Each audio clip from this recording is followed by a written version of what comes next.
This is not a video I feel like making, but I feel like I need to, I guess.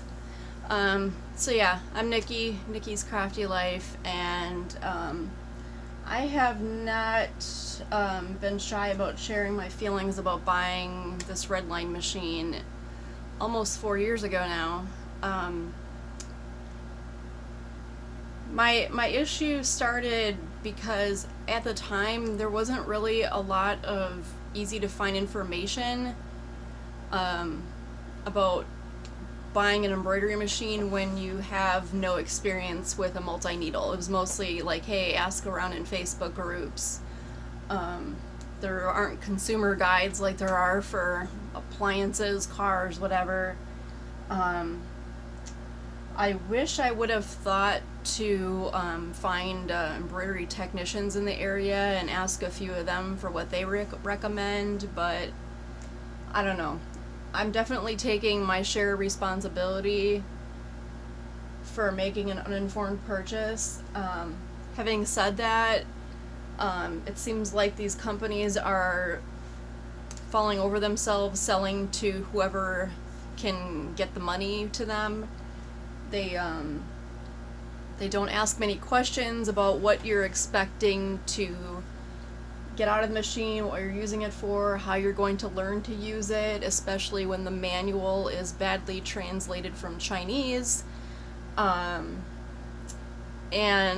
all they have are some videos and, you know, some like phone or email support, but it's just really not, in my experience, has not been a great way to learn. And then the quality of the technicians and their associated businesses and employees varies quite a lot, and then some people don't have any technicians in their area at all. Basically what I've learned is that a good technician is wonderful, and if you're not mechanically inclined,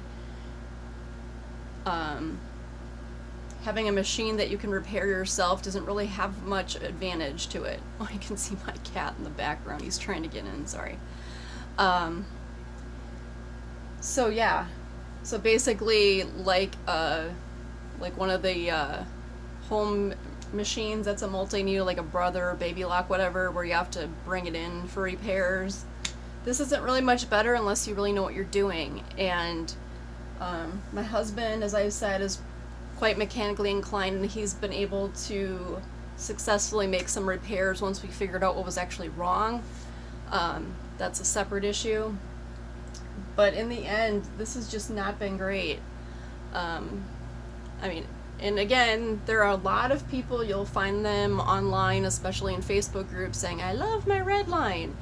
I don't believe I've run into anyone who said that who's had a professional shop. It's been people who are hobbyists or are one-person business like I am, so I think that that says something. I don't know.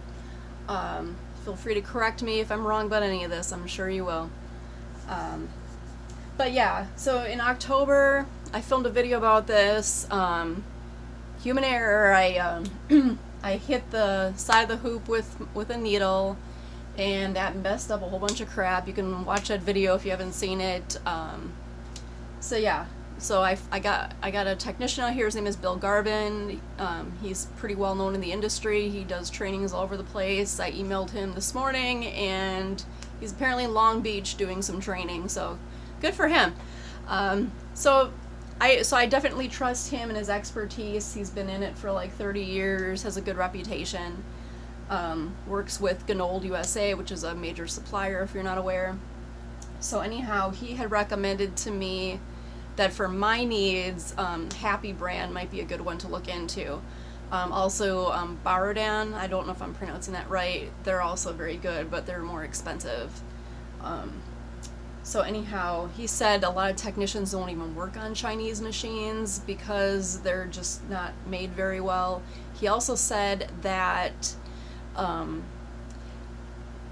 all the Chinese machines that he's aware of are all manufactured by Ricoma with different nameplates. So if you're looking and deciding between one Chinese machine brand or another, they're basically the same. I guess buy the cheapest one, but in my experience, I would say don't buy a Chinese embroidery machine.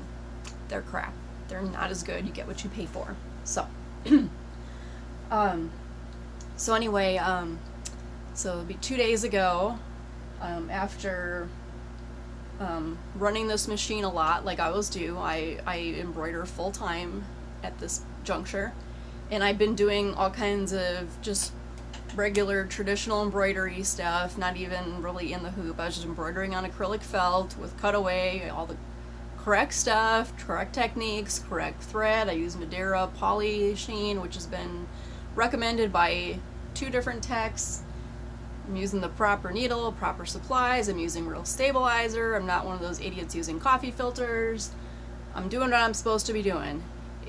They're good designs. They're from Urban Threads and Embroidery Library, very reputable companies. So yeah, this was not me. So anyway, I'm in the middle of making something and suddenly I hear a bunch of banging noises. And although first I got the error code 18, which on this machine means that the machine has lost track of what needle it's on. So for that, there's a knob back here that you turn, and on the screen it'll say needle 0, which means it doesn't know what needle it's on. So I turned it to reflect the needle that it was on and went on as usual. And then a few minutes later, it's making this loud banging sound, which obviously is not supposed to be happening. So I stopped the machine and I moved the knob back and forth a little bit, hoping that maybe it was just stuck or caught on something. I don't even know. So that seemed to help it, except I was continuing to get that error code, and I would fix it. And then that was toward the end of my work day, so I went ahead and emailed Redline and explained what was going on. And then they asked me something, I can't remember what. I don't want to pull up the email, but I answered that. And then the next day, didn't hear anything back. So I decided, you know what, I'm taking a day off. I'm self-employed and I almost never take a day off, but I'm current on orders, so I went and ran some errands, and I emailed saying, hey, you know, can you troubleshoot with me this afternoon? And he's saying, well, about what? So I said, well, about the issue I emailed you about yesterday. So I got really confusing answer. He sent me the video for adjusting the needle depth, which we attempted doing before Bill Garvin came here in October for a completely different issue. But he said there was information in there about, I'm going to try to tilt this forward and hope my phone doesn't fall off. Oh, here we go. Something in this area, like, I don't even understand fully, and of course this emailing took place in the afternoon, and they left for the weekend, which, not complaining, they have every right to do that. They're open normal business hours in Mountain Time Zone, so yeah. And I said, well, you know, I'm hearing a banging noise back here, so, and plus, there was one occasion my husband successfully adjusted the needle depth. It's extremely difficult to do. Even Bill Garvin said, you know, you should probably just leave this to a technician. I watched him do it. It took him a long time to get it right. It's supposed to be on a certain number on this little 100 degrees thing back here. It's supposed to be like within like 197 and 203, something like that. Don't quote me on that. And to get the needle depth correct, it was not within that number, and I don't know, he was here for several hours, and I was even getting worried that, well, I guess he gonna be able to fix this. So anyway, I'm not gonna mess with the needle depth, bottom line. So I emailed him back and saying, well, can you clarify, because I'm not really understanding what you're asking me to do. And then meanwhile, I emailed my tech, Bill Garvin, and as I said earlier, he's in Long Beach. He can't come here until the end of next week. So I sent him a video because yesterday I was hoping, well, maybe maybe it fixed itself overnight. Sometimes that happens, like if it's doing something weird, you come back the next day and it's working fine. So I tried that. I also was due for my weekly maintenance, all my oiling and stuff. I did all that, and then I tried it, and it made most of this mask that's sitting here, and then the last step, it started doing it again, except this time it made the banging noise, and then it stopped, and it gave me the thread break sensor error. So I tried to figure out what was going on, looked around at it, started over, same thing. It's not working. So, was that October, so November, December, January, and it was the end of October. So I'm going to say like 2.5 months of the machine working, and it's broken down again. And this time it was not my fault. So I'm pissed. I'm really pissed. And given the nature of this business, I'm limited by my production, which means that I can only make so much, so therefore my income, there's a ceiling to what I can make.